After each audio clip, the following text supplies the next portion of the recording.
The antidote. The antidote. The antidote. The antidote. The antidote. The antidote. The antidote. The antidote. Y estás escuchando The Antidote. The antidote. The antidote. The antidote. You're listening to The Antidote with Dave Hawkins.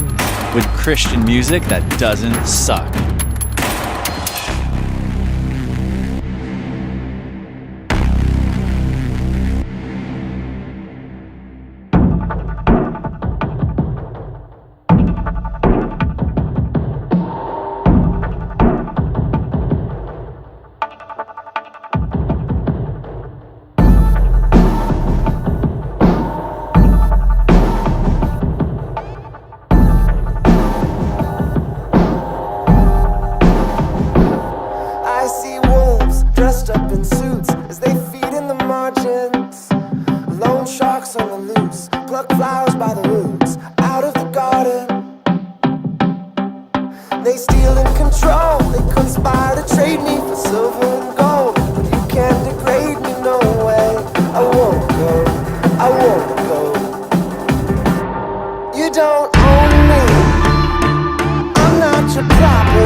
I'm Dave Hawkins, and you've got The Antidote. That was I Don't Belong to You from the new Remedy Drive album, The North Star. I need to be honest and admit that I wasn't a fan of Remedy Drive. But that really wasn't the band's fault, that was mine. My only exposure to Remedy Drive was in 2008 with their Daylight Is Coming release. You know, it was a solid album, but it just didn't seem to be as artistic as the music I usually go for. My problem was that I gave up on their music at that point. But that one album was really nothing like what Remedy Drive has carried on to create. The band's last two albums, Commodity and The North Star, are both creative and they're inspiring. And the North Star release is the best I've heard so far this year. I also enjoy any artist who is willing to be upfront about what they really think. And Remedy Drive's frontman David Zock is brutally honest during this talk with The Antidote. David speaks with me about the music of Remedy Drive, about his family, his faith, and his work with the Exodus Road, an abolitionist group that works to crush human slavery around the world. With all that, David and I end up having a very long talk, so I've split this feature on Remedy Drive into 2 parts. Before we get into tonight's part of the talk, we've got the song Resuscitate Me, about knowing where our strength comes from.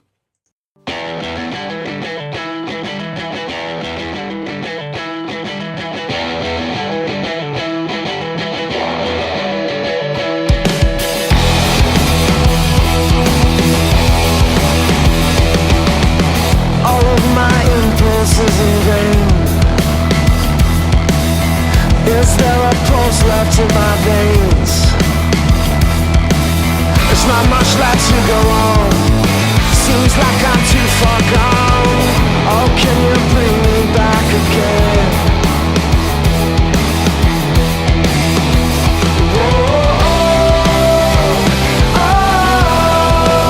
I need you to save me. It's not too late to resuscitate me. Don't let go. Your touch awakes me. It's not too late to resuscitate me.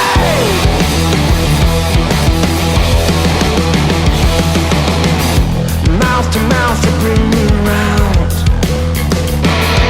You breathe life into me when I'm on the ground. I'm beat up but not defeated. Wearing thin but not depleted. I'm out cold but I still hear a sound.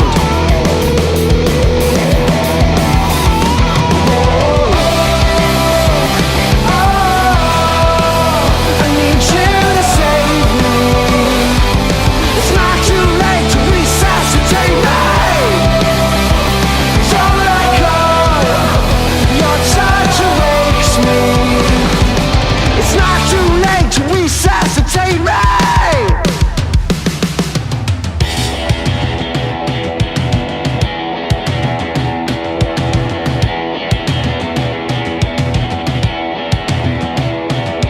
I might be lost, but I'm not a lost cause. I might be lost, but I'm not a lost cause. I might be lost, but I'm not a lost cause. I might be lost, but I'm not a lost cause.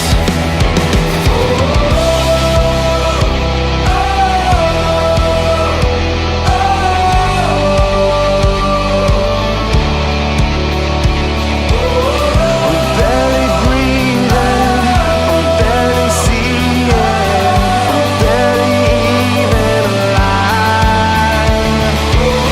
I'm barely breathing, I'm barely seeing, but you can wake me inside.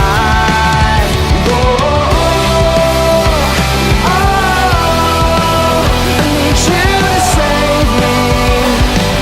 It's not too late to resuscitate me. Don't let go. Your touch awakes me. It's not too late to resuscitate me.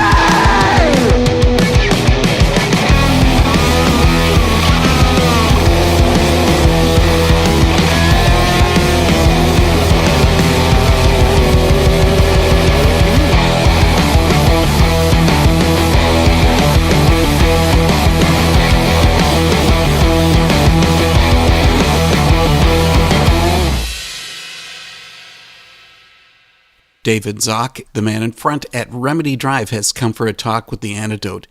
David, so good to have you here. Yeah, it's going to be on the program. I first heard Remedy Drive in '08 with the song Daylight is Coming, but the band was around long before that. Yeah, we had started when I was in high school, went under different names, Aslan Band, Remedy, and it was in '08 that we put out our first major record label release.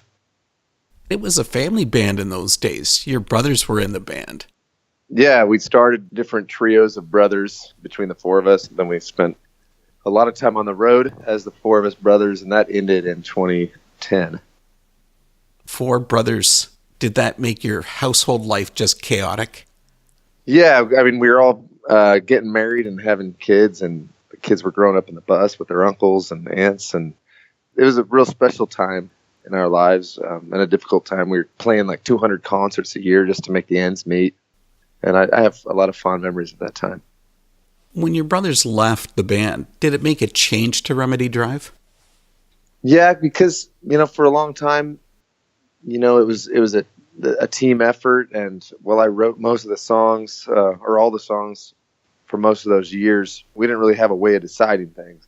And then suddenly I've inherited this, the full responsibility of moving forward with the blessing of my brothers, and having to figure all that out was precarious for me. Yeah.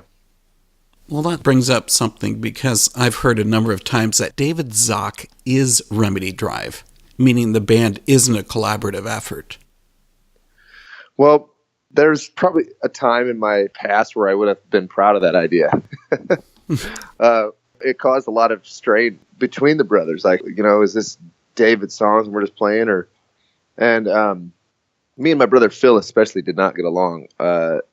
Because there's a lot of competition. We're a year and a half apart. And the most amazing thing that's ever happened to me in my life is after those years, in 2010, my brother Phil produced his own solo project called Arrows and Sound. And my son, Jack, was like, "Hey, Dad, can we listen to Uncle Phil's music?" And something in my heart changed in those 2 years after the brothers stopped touring with me. And since then, my brother Philip's produced all our records. I didn't notice as much when we were on the road together in the thick of it.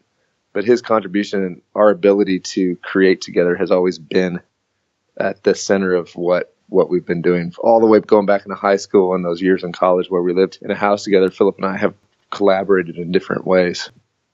And what are the other brothers up to now? Paul leads worship at a church in Charlottesville. He's adopted 3 kids. And my brother Dan sells cars in Lincoln, Nebraska.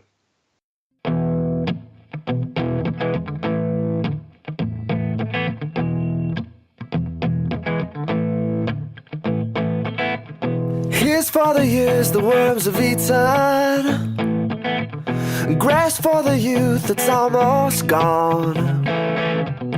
I was awake when you were sleeping, when you were weak I still am strong. Don't despair, child, you think I can hold you up when you fall. If I can hold up the stars, I can answer your call. Here's for the years the worms have eaten, grass for the youth that's almost gone. I was awake when you were sleeping, when you were weak I still am strong. Why so anxious? You think I can light up the path for your feet? If I can turn on the sun, let it shine in your street. When I rise up and I'm carefully painting the down, it's for you. Rise and shine, love, give glory where glory is due. Here's for the years the worms have eaten, grass for the youth that's almost gone. I was awake when you were sleeping, when you were weak I still am strong. Your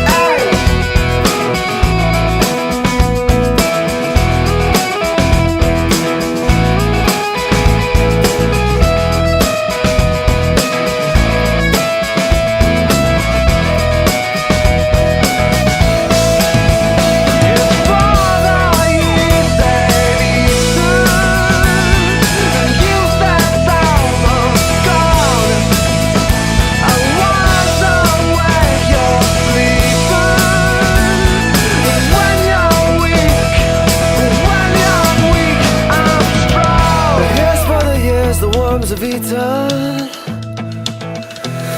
for the youth that's almost gone. I was awake when you were sleeping. When you were weak, I still am strong. I still am strong. Here's for the years, the ones of eaten. Grace for the youth that's almost gone. I was awake when you were sleeping. When you were weak, I still am strong. I still am strong. I still am.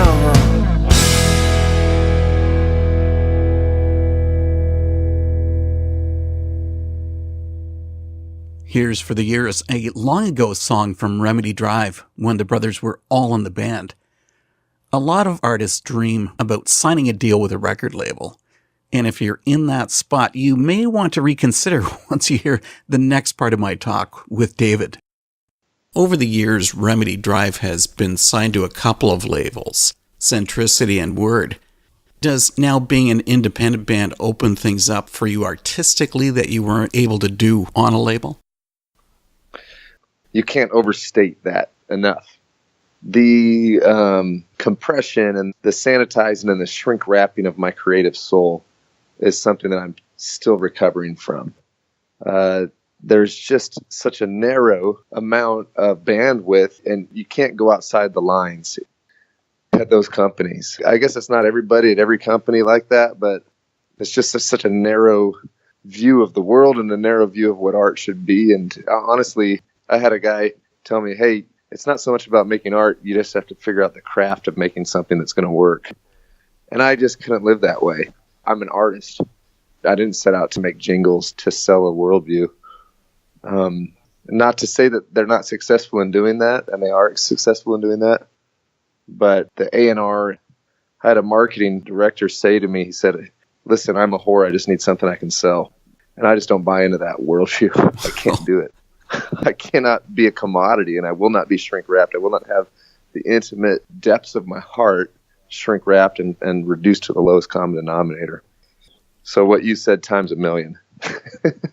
Well, I think then you're going to relate to what I'm about to bring up because I'm a really critical guy. And the music that came from Remedy Drive prior to Commodity was very commercial. And that's the kind of music that doesn't keep my attention. I've brought up the same point with other artists. Should the music created by Christians be safe or should it be challenging? Well, it should be the most challenging. And this idea of safe for the whole family, concentrating only on what is positive, concentrating only on what is encouraging, and then taking things. And if there is an element of darkness and brokenness in the verse, just painting it with this overwhelmingly lopsided, optimistic, bright, glossing over. Yes, we who claim to have tapped into the most creative source in the universe, creativity itself, the creator, we should, of all people, be the most creative and the most artistic. And what we have to say should be challenging in the way that the words of Jesus Christ were challenging and the prophets were challenging. And that kind of stuff is not allowed in the positive, encouraging, safe for the whole family realm. But there's certainly a large number of people that want that sanitized world. That's a great question. Do they want it, or are they being force-fed it? Good point. I would be in conversations in A&R meetings, and they have commoditized their target market. They call her Becky. And on a regular basis, they're talking about Becky, and she's driving in a minivan in Michigan, and she has 2 kids, and she has a minute or 3 minutes where she's dropping them off at school, and she just needs to be encouraged. She just needs to be told everything's going to be okay.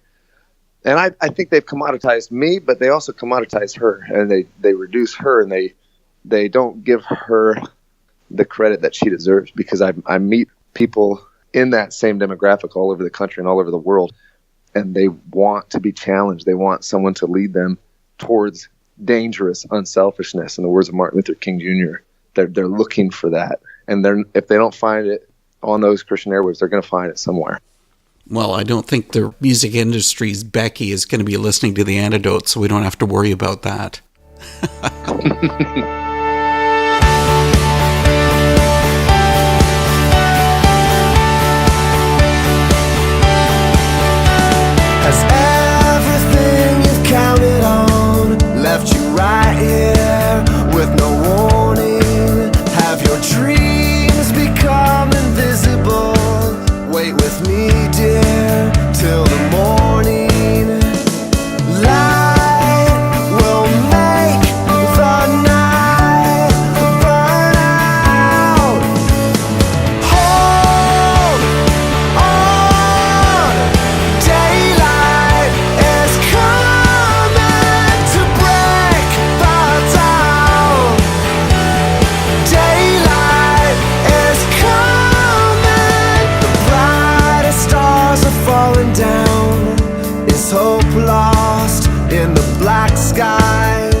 Daylight from Remedy Drive's Daylight is Coming album.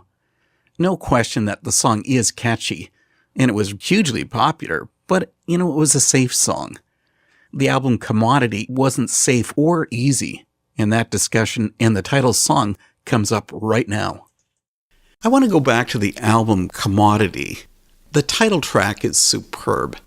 It has the line, "Don't let 'em use me, put a pen in my hands and not an Uzi.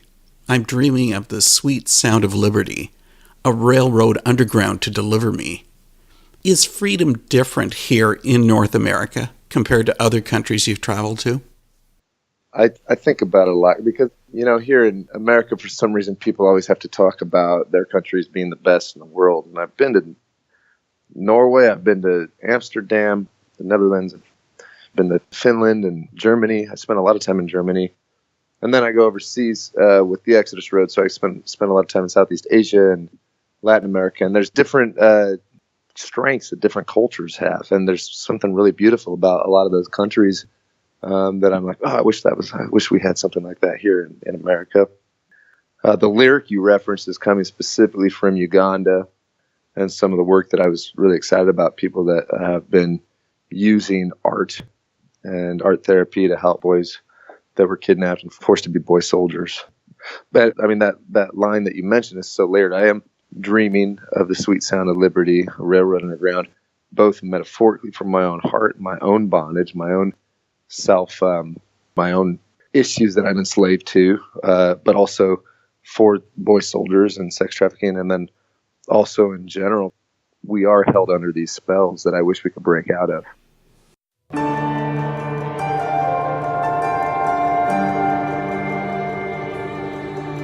Hey, this is David Zock with Remedy Drive, and you've got The Antidote with Dave Hawkins.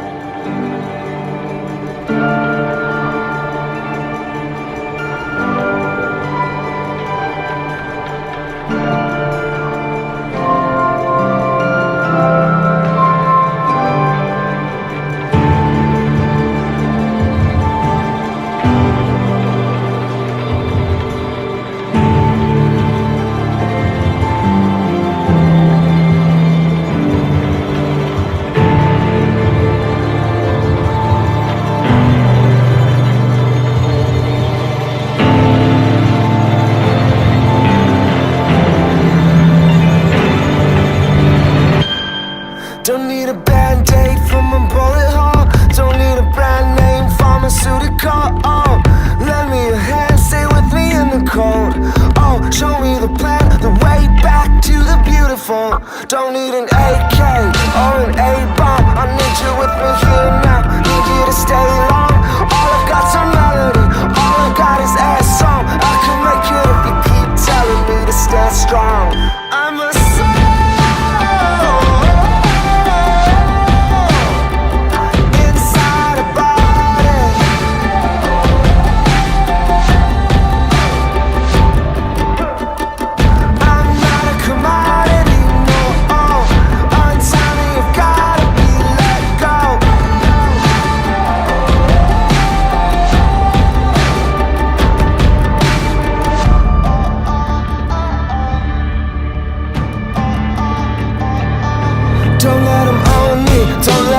me. Put a pin in my hands and not an Uzi.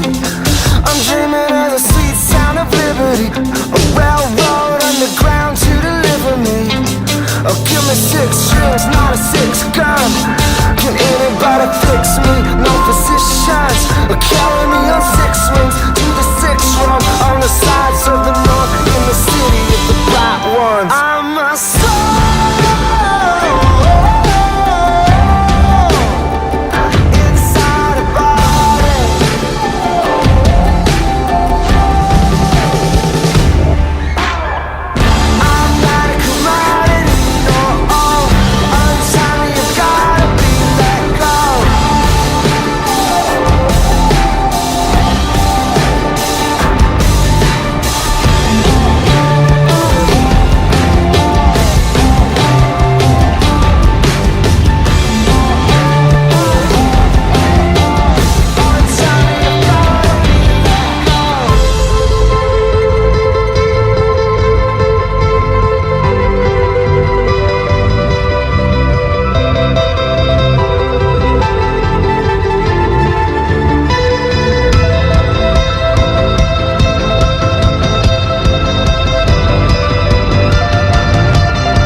You've obviously taken on the role as an activist, and that certainly comes through in the music of Remedy Drive.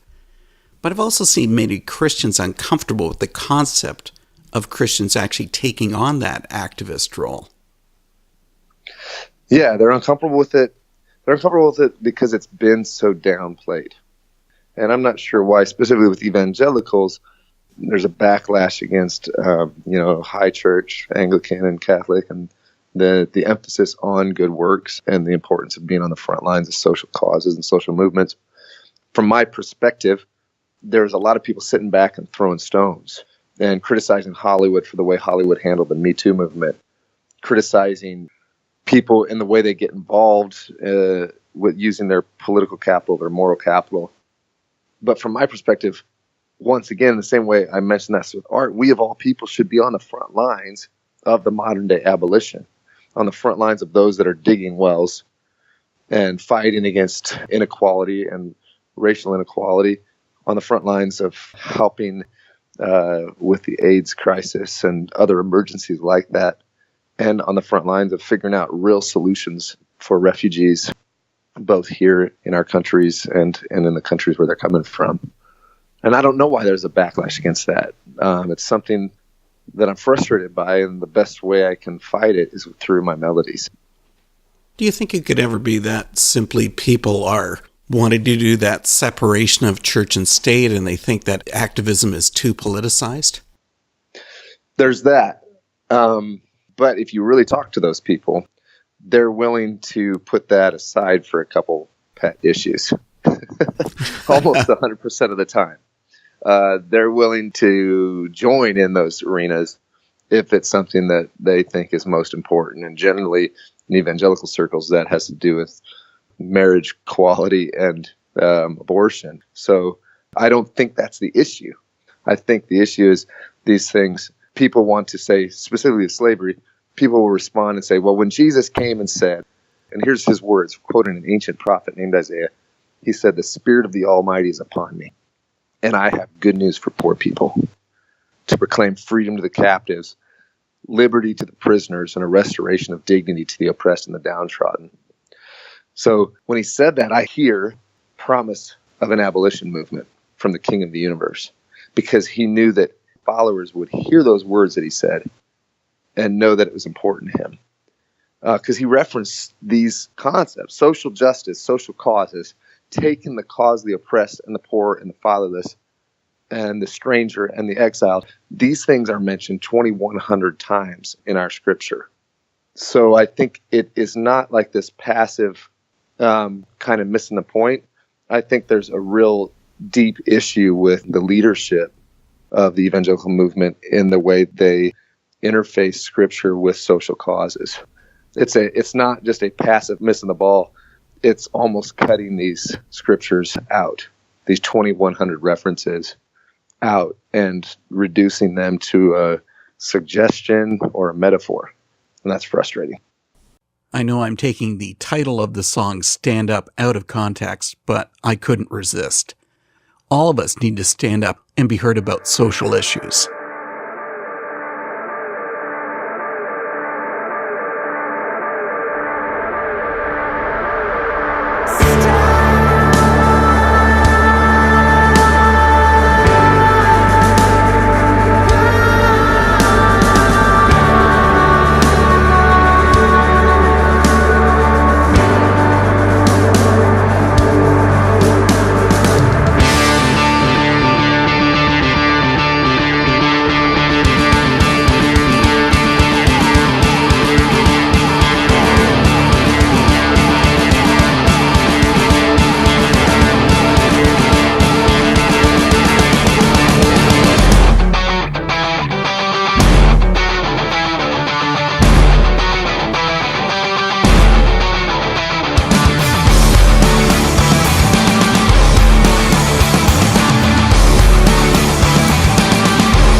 failures seem to have a voice. They say we're lost and we don't have a choice. They're telling us that we're not capable. They say this prison's inescapable.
the ground. Stand up now, they can't hold us down. Down, down, down, down, down, down. Stand up now, get up off the ground. Get up off the ground. Stand up now, they can't hold us down. Down, down, down, down, down, down. Stand up now, get up off the ground.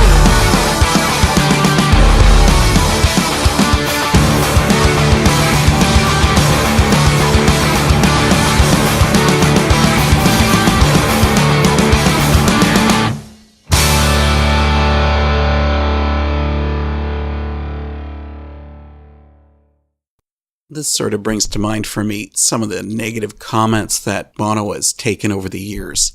He and the music of U2 obviously have put people on edge. Yeah. Have you found the same thing happening with Remedy Drive? Yeah, and I mean, even one of the most cool things he's done is when he put his hand up and held a symbolic torch, and behind him is, the Statue of Liberty, and she's holding that torch. Did you see that award show recently when they're out on and then just the hatred they get for it. And I don't know why. I knew what we were doing. It's not like I didn't know that this is going to bum people out. And another artist I really look up to is John Foreman from Switchfoot. And he's also been really vocal about important things. And he's done some panels on racial inequality in our country. And even having the rapper Propaganda on our album, I knew would put a target on us because of how outspoken he is about different things. But I'm not in this to be popular. I have to be honest. And I know that when you mess with somebody's idol, it's going to bum them out. And I think, unfortunately, that an idol for a lot of people in this part of the world is evangelical religious nationalism, and I'm pointing that out. And that's not a popular thing to point out. That's so true. I want to go on to the Commodity album that you designed as a concept to look at human trafficking. And this wasn't some abstract idea. You're involved personally with the anti-human trafficking group, the Exodus Road. Can you tell us about that? Well, I started writing Commodity. The lyric you said earlier was written specifically about boy soldiers in Uganda. I have a close friend, Jeremy Cowart. He's a celebrity photographer. And seeing the way he used his camera really inspired me 5-6 years ago. And it was around that time that I left the Christian music industry. I was in it believing that I could make changes and say things that weren't being said. And I found out that I couldn't in that context because of what we just talked about. So that was a weird time for me. I'm writing these songs that I know I need to write, and it's Commodity. The song, it's Under the Starlight. I'm singing about slavery. I'm researching Harriet Tubman and Frederick Douglass. Their correspondence is just brilliant if you've never read their letters back and forth. I'm coming across quotes from a guy like Frederick Douglass. He says, "The soul that is within me, no man can degrade." And William Wilberforce's quote, an abolitionist from that time period, he says, "You can never again say that you don't know about this." And the way that moved me, this idea that we can look away, we have that option, but we can never again say we didn't see this, we didn't know what's going on. I'm writing these songs, and in this amazing moment of convergence, I meet Matt Parker from the Exodus Road. He reaches out to us. He heard one of our more commercial songs, as you said, on the radio in Colorado Springs, and he's just hoping that there would be bands in Nashville that would tell his story, tell about the Exodus Road. And 4 of the managers and the bands that he had set up appointments with canceled on that day. So here it is, like 8 p.m. I'm the only artist that came through and met with him. And I could not believe what he was saying and his stories. He's talking about the raids that they do, the investigations. He has 3 kids, just about the same age as my kids. And something moved in me. I said, "Matt, I don't want to just talk about what you're doing. I want to join you. Nobody's going to listen to me if I'm just another artist talking about things. Mm-hmm. I have to have some skin in the game." And that was where it all started for us. I can't understand why so many reviews of the song Under the Starlight missed the point of the song. One reviewer described it as sunshine pop. The song is actually based around an artistic dichotomy. The tune and vocals come across as soft and fluffy. The lyrics aren't. They speak about boy soldiers with Kalashnikovs, about tyranny, daughters stolen from their homes, feeling insignificant, and asking when the kingdom will come.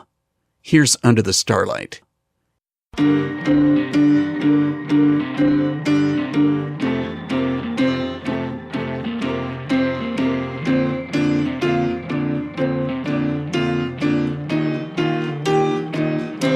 It feels like the fight isn't making any difference. I can see the lights floating out in the distance. I can hear the bright notes over all the dissonance. Remember when the riot just rose from indifference, shattered by the grandeur. I feel insignificant. Got a glimpse of glory, got me feeling discontent.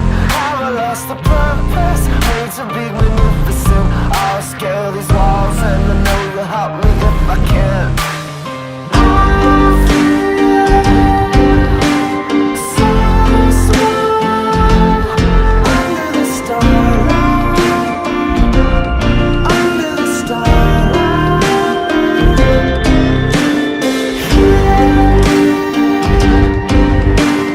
I come from under the starlight, under the starlight. What's this I see? It's just a race for property.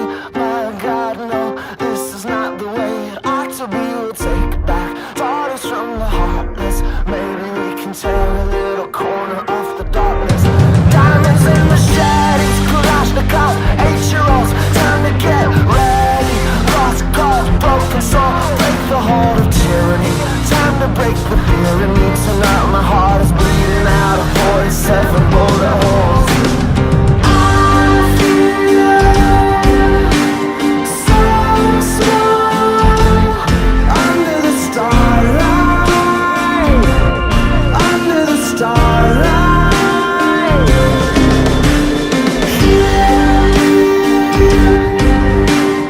I come from under the starlight, under the starlight. Jesus, where are you? They're far too young.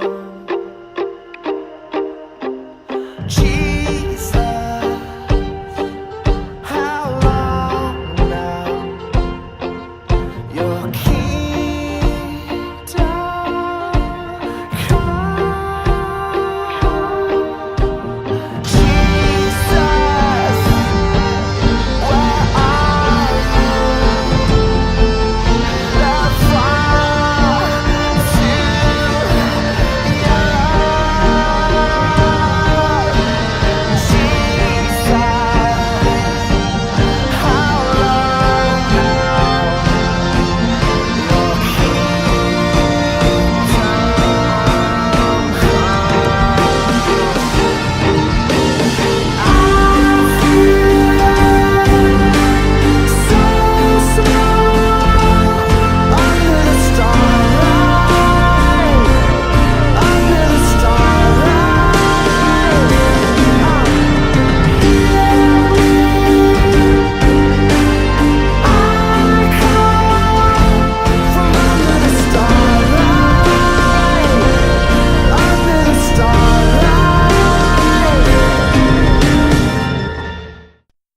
You've gone overseas, and you've been directly involved with this. I wonder what it's like when you're meeting with the victims of human trafficking. Has it ever made you doubt God's will? Well, when I'm sitting in a brothel or a dance club with a child that's for sale for sex, it doesn't seem real. It seems like a movie, even though I've researched all this. I know it exists. I know there's 40 million people enslaved today.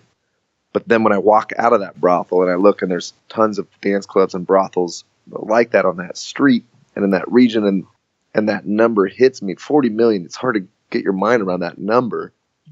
But when you see the impact it has on one child or one girl from Uganda that's being sold in the streets of Southeast Asia by a drug dealer, separated from her family, and you get in a conversation with a sweet girl from Asia, and she's part of a mass migration of the country's daughters from the hillside, from the farmland down into the major cities, and she's wore out, she's tired, she has to dance with men that are 3 times her age and 3 times her weight.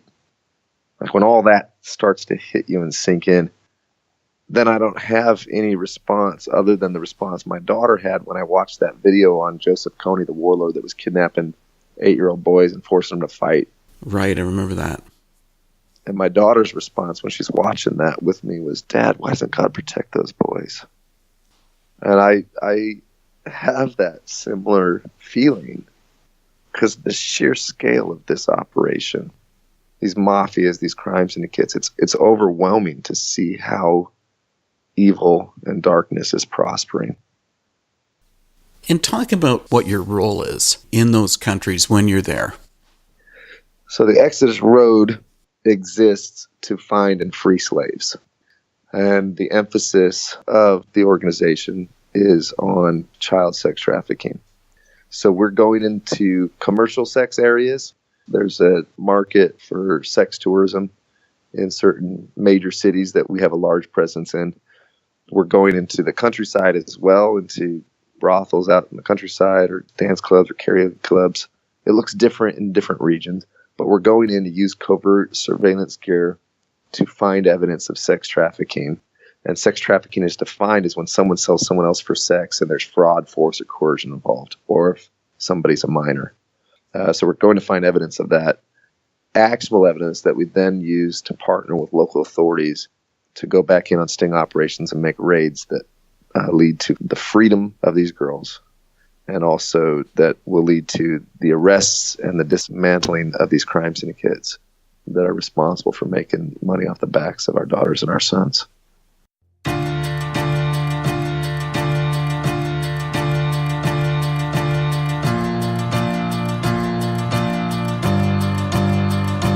Justice in the hands of the ordinary, frustrate the plans of the dignitary.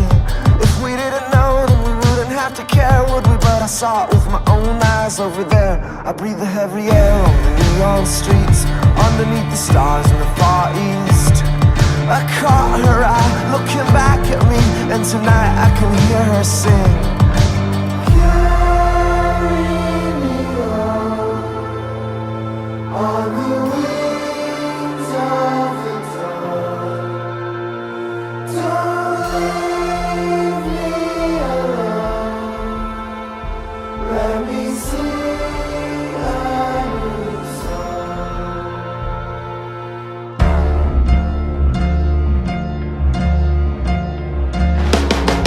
Roots going far too deep. I can't dilute this blood that I bleed. She's bought, she's sold endlessly, caught in a cold machine of industry. They're taking beautiful and making it cheap. Squeeze the soul, break the heart, steal the beat. But freedom rings, hear the bells chime, like children singing in the springtime. Carry me on the wings of the dawn. Don't leave me alone.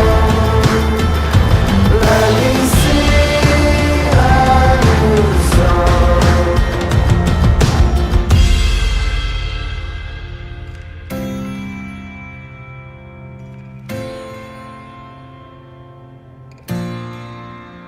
I will wait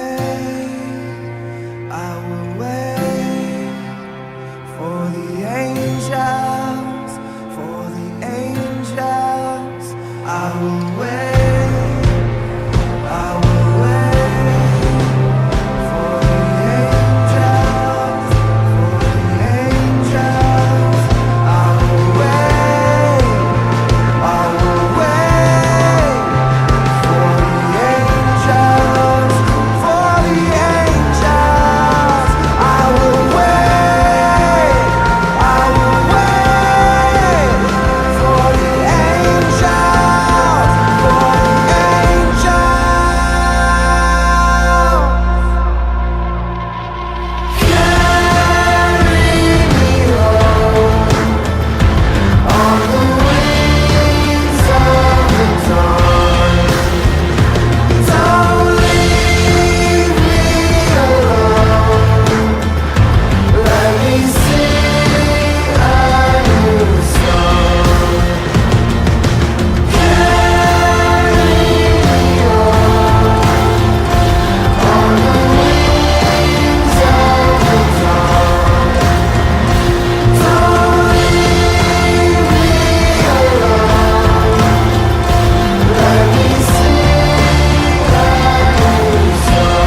Wings of the Dawn, another song from Remedy Drive's 2014 release, Commodity. On tonight's episode, David and I have only touched a bit on the story of Remedy Drive's new album, The North Star. When The Antidote comes back next week, you're going to hear a whole lot more. One major point in our discussion is whether it's the music, the message, or our hands that will make the greatest impact. David also gets into how justice can come from the hands of the ordinary. I have to say that I really admire what David is doing. I don't see myself as being able to take on the kind of role that he has with the Exodus Road. And the guy does it without hesitating. That really is being God's hands and feet. But it's also dangerous. That comes up on the last part of tonight's talk with David. The good part is that there is a light at the end of the tunnel, as you'll hear on When a Soul's Set Free, our final song from Remedy Drive.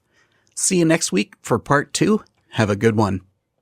You know, what you're doing in Latin America and Southeast Asia, it's a great thing, but the reality is that it's dangerous.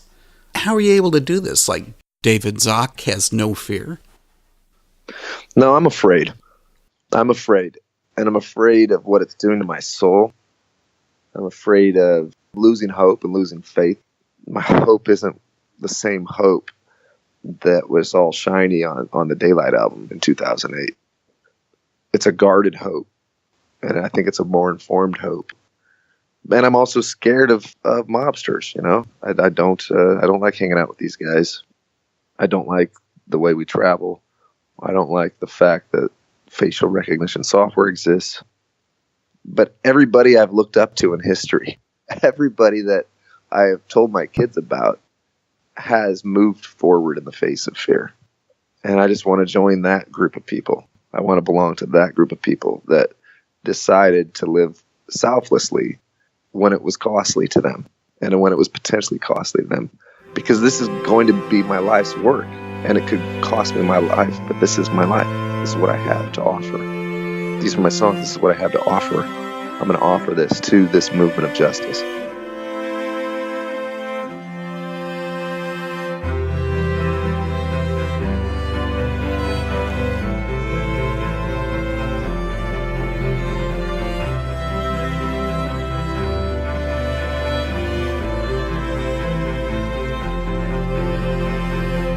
From the streets of gold comes a sweet refrain. When one heart is turned, when one soul is saved, there is a song that brightens the day. Angels singing along to keep the darkness at bay. It breaks down the walls, opens the gates. It rings in the halls and in the hearts of the saints. Listen when a soul set free, you can hear the angels sing. Oh, heaven rings when a soul set free, when a soul set free. From the sea of glass comes a glorious sound. When one lost at last is finally found, there is a song that brightens the day. Angels singing along to keep the darkness at bay. It breaks down the walls, opens the gates. It rings in the halls and in the hearts of the saints. Listen when a soul set free, you can hear the angels sing. Oh, heaven rings when a soul set free, when a soul set free. You can hear the melody in the city of the King. Oh, angels sing when a soul set free, when a soul set free.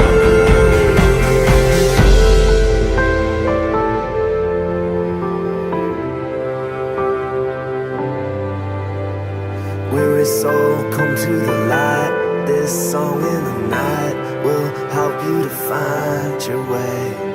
Weary soul, come to the light. This song in the night will help you to find Listen, when a soul set free, you can hear the angels sing. Oh, heaven rings when a soul set free.